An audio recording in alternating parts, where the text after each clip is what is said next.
Welcome learners. Welcome in social science class.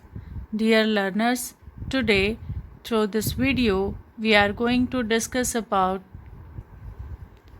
NCERT of class 7th Social and Political Life. And today we are going to discuss chapter number 1 on equality. Dear students, this subject focuses on topics related to social, political, and economic life in contemporary India. Dear learners, we will cover this chapter under the following headings. Number 1, Introduction. Number 2, Equal right to vote, other kinds of equality, recognizing dignity, equality in Indian democracy, issues of equality in other democracies, challenge of democracy, at last exercise. So dear students, this is our chapter 1 and this chapter introduces you to the concept of dignity, the government's role in passing laws and instituting policies is also discussed in this chapter. In the end of the chapter, briefly describes an issue of inequality in the United States of America. This example highlights that this is a global phenomena and also a feature of many democratic countries. Dear learners, this chapter helps you to understand that equality and democracy are dynamic and not static concept. Dynamic means continuously changes जहाँ होते हैं और static जहाँ पर continuously changes नहीं होते हैं. So where we can see this dynamism is reflected in the government's passing of new laws and programs and also in the people's movement around the various social and economic issues. So dear students, the first question which rise in my mind and I think so in your mind also, the question is, what is equality? So dear students, equality is a condition in which adequate opportunities are given to all. It is soul of our Indian democracy. So ऐसी condition जिसके अंदर सभी को प्रचुर मात्रा में सारी opportunities दी जाए इक्वली, सो ऐसी कंडीशन को हम इक्वालिटी कहते हैं और ये किसी भी डेमोक्रेसी की जान होती है, उसकी आत्मा होती है. अगर ऐसा नहीं है तो वहाँ पे डेमोक्रेसी जो है वो अपना सार खो देती है, वो डेमोक्रेसी का कोई मीनिंग नहीं बचता. सो dear students, today through this video we will learn more about equality with the help of some stories, and our first story is about Kanta Devi, a domestic worker.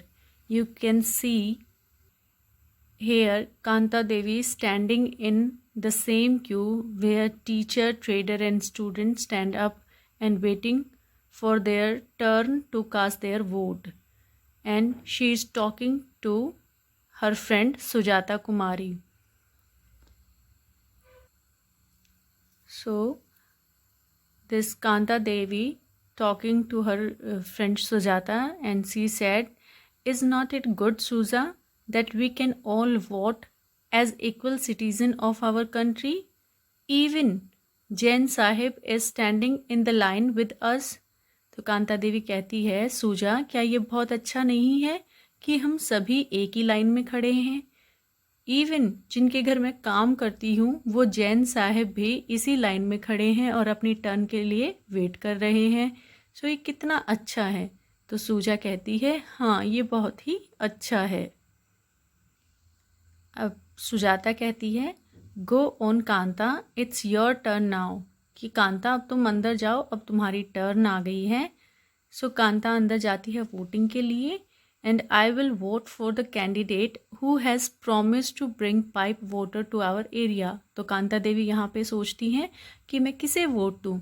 तो तो उसे ख्याल आता है कि मैं उसे वोट दूंगी जिसने हमारे एरिया में पानी की पाइप लाने का वादा किया था। We will see you later Kanta. Yes नमस्ते साहिब। तो जब यहाँ पे वोट जो है वो कास्ट हो जाती है तो उसके जैन साहिब जो हैं वो गाड़ी में बैठ के चले जाते हैं और कांता को कहते हैं कि अब हम जा रहे हैं। तो कांता उनको नमस्ते करती है। फिर यहाँ पर कांता एंड सुजाता जो है वो अपने घर पर वापस आ रही हैं और वो क्या बातें कर रही हैं। Kanta said, Gudiya has been running fever and I have to take her to the hospital, but I will have to finish the work at Sahib's house first and ask for some advance. So यहाँ पे कांता सुजाता को कहती है कि मेरी बेटी गुड़िया जो है उसको बहुत तेज़ फीवर है और मुझे आज उसे हॉस्पिटल लेकर जाना होगा, बट उससे पहले मुझे अपने मालिक के घर काम करके आना है और उनसे एडवांस लेना है। एडवांस लेकर तभी मैं अपनी बेटी को हॉस्पिटल लेकर जा सकूँगी। ऐसे बातें करते वो अपने घर पहुंचती हैं और यहाँ पर कांता देवी है और यहाँ पर उसकी बेटी गुड़िया है। और कांता देवी जो है अपनी बेटी के लिए गरम गरम कुछ चाय कॉफ़ी कुछ बना कर लेकर आई है, पता नहीं, आई थिंक सो पानी भी हो सकता है। यहाँ पे वो क्या कहती है, here have some of this, you will feel better, and when I get back in the evening we will go to the hospital, okay. तो यहाँ पे कांता अपनी बेटी को कहती है कि ये जो मैं लेकर आई हूँ तुम्हारे लिए, तुम इसको पी लो, तुम्हें अच्छा लगेगा, और जब मैं शाम को घर वापस आऊँगी तब हम हॉस्पिटल में चलेंगे। फिर कांता देवी उसको ये देकर फिर बाहर निकलती है और वो सोचती है, इट्स नो वंडर दैट गुड़िया false ill often, the Basti is never cleaned. तो यहाँ पे आप देख रहे हैं कि उनकी बस्ती जो है वो कितनी मैसी है। तो कांता देवी कहती है कि इसमें कोई आश्चर्य नहीं है कि मेरी बेटी बार बार बीमार पड़ जाती है, क्योंकि बस्ती में तो कभी सफाई रहती ही नहीं है। ये स्टोरी आगे बढ़ती है और कांता जो है वो अपने मालिक के घर काम करने जाती है। ये उसके मालिक का घर है एंड हियर ये इसकी लैंड लॉर्ड है या फिर कह सकते हैं ये उनकी ऑनर है। तो ये क्या कहती हैं, make sure to do the corners properly. ये मालकिन जो है वो कांता को कहती हैं कि कॉर्नर जो है उनको अच्छे से क्लीन करना, वो रह नहीं जाने चाहिए। कांता जो है काम अच्छे से फिनिश करती है और फिर यहाँ पर ये उसकी मैम है और वो क्या कहती हैं, here is your advance Kanta, but do not make a habit of it. Kanta ये लो तुम्हारा एडवांस, बट तुम इसे अपनी आदत मत बना लेना, कहीं हर महीने आकर तुम मुझसे एडवांस मांगती रहो। यहाँ पर ये मैम साहिब जो हैं वो यही कहना चाहती हैं कांता को, पर कांता क्या कहती है, नो मैडम, नहीं मैडम, ऐसा नहीं होगा। अब ये स्टोरी और आगे बढ़ती है और अब ये इवनिंग का टाइम है। अब यहाँ पे इवनिंग में जैसा कि कांता ने अपनी गुड़िया को प्रॉमिस किया था कि वो उसे हॉस्पिटल लेकर जाएगी, कांता जो है वो अपनी गुड़िया को गोद में लेकर हॉस्पिटल लेकर गई। और यहाँ पर वो क्या सोचती है, यहाँ पे वो अपनी गुड़िया को पहले कहती है, जस्ट फ्यू मोर मिनट्स बेटी, कि बेटे कुछ टाइम और वेट कर लो, बस हमारी टर्न आ जाएगी। फिर यहाँ पे वो अपने मन में क्या सोचती है, तो कांता कहती है अपने मन में अपने आप से बातें कर रही है कि Jain madam and Jain sahib may stand in line to vote, but they never have to do it when their childrens are sick. Kanta सोच रही है कि जब मैं वोटिंग करने के लिए लाइन में खड़ी थी तो वहाँ पे जैन मैडम और जैन साहब खड़े थे, बट ऐसा तो कभी नहीं होता है कि अगर उनके बेटे बीमार हों, बच्चे बीमार हों, तब भी वो हमारी तरह लाइन में खड़े हों। ऐसा क्यों? यहाँ पर कांता के मन में जो है कुछ क्वेश्चन राइज होता है। प्रैक्टिकली क्या है कि यहाँ पर कांता को प्रैक्टिकल लाइफ की जो रियलिटी है वो उसके सामने आती है कि हम इक्वालिटी जो है वो थ्योरेटिकली तो प्रेजेंट है बट प्रैक्टिकली प्रेजेंट नहीं है, क्योंकि आप पिक्चर में देखेंगे कि उनके जैसे ही जो पुअर लोग हैं वही लाइन में लगे हुए हैं और अपनी बारी का इंतज़ार कर रहे हैं कि कब उनकी टर्न आएगी, जबकि जो रिच पीपल होते हैं वो प्राइवेट हॉस्पिटल्स में जाते हैं, ज़्यादा एडवांस पैसे देते हैं और जल्दी से उनकी टर्न आ जाती है, तो उन्हें इस तरीके से अपने बच्चों को लेकर लाइन में खड़ा नहीं रहना पड़ता। यहाँ पे जो है कांता के मन में डाउट्स आते हैं कि सभी इक्वल नहीं हैं। Dear students, this is our second topic, equal right to vote. इससे पहले इंट्रोडक्टरी पार्ट में आपने जाना what is equality and the story of Kanta, and you have seen that inequality exists in our society, but beside this inequality there is also equality also. So अब उस equal rights को अब हम जानेंगे हमारे सेकंड टॉपिक में, equal rights to vote, और ये भी हम समझेंगे with the help of the story of Kanta. So उसी सेम स्टोरी को हम यहाँ पे फिर से लिंक करेंगे, और वो स्टोरी क्या थी? That the story above begins with Kanta standing in line to cast her vote. आपने देखा कि कांता जो है वो अपनी वोट को कास्ट करने के लिए वेट कर रही है, और वहाँ पे वो रिकग्नाइज़ करती है, पहचान लेती है हर एम्प्लॉयर, अपने एम्प्लॉयर को पहचान लेती है जिनका नाम होता है अशोक जैन, और इसके साथ ही वो अपने पड़ोसी को भी पहचान लेती है जिसका नाम होता है छोटे लाल। सो अब क्या है कि in a democratic country like India, all adults, irrespective of what religion they belong to, how much education they have had, and what caste they are, or whether they are rich or poor, all are allowed to vote. So India जैसी democratic country में इससे फ़र्क नहीं पड़ता कि आप कितने पढ़े लिखे हैं या किस रिलीजन से या किस कास्ट से बिलोंग करते हैं, आप रिच हैं या पुअर हैं। अगर आप 18 ईयर्स से अबव हैं तो आप सभी को यूनिवर्सल अडल्ट फ्रेंचाइज का जो राइट है, जो इक्वल राइट टू वोट, वो मिल जाता है, और इसमें सभी को परमिशन मिल जाती है जो 18 ईयर्स से अबव हैं कि वो अब अपने कंट्री में अपने रिप्रेजेंटेटिव को चूज़ कर सकते हैं। So this idea of universal adult franchise is based on the idea of equality. So ये पूरा जो आइडिया था ये इक्वालिटी पे, एक कंट्री में इक्वालिटी लाने के लिए जो है वो बहुत ही बढ़िया जो आइडिया देता है यूनिवर्सल अडल्ट फ्रेंचाइज का। सो जब कांता इस बात को रियलाइज़ करती है कि अमीर और गरीब सभी एक ही सेम लाइन में हैं, तो वो क्या हो जाती है, वो बहुत ही एक्साइटेड हो जाती है to vote and happy that she is equal to all of the others because each of them has one vote. So वो बहुत एक्साइटेड है कि चाहे अमीर है या गरीब है, पर सभी के पास एक ही वोट है और सभी सेम लाइन में खड़े हैं।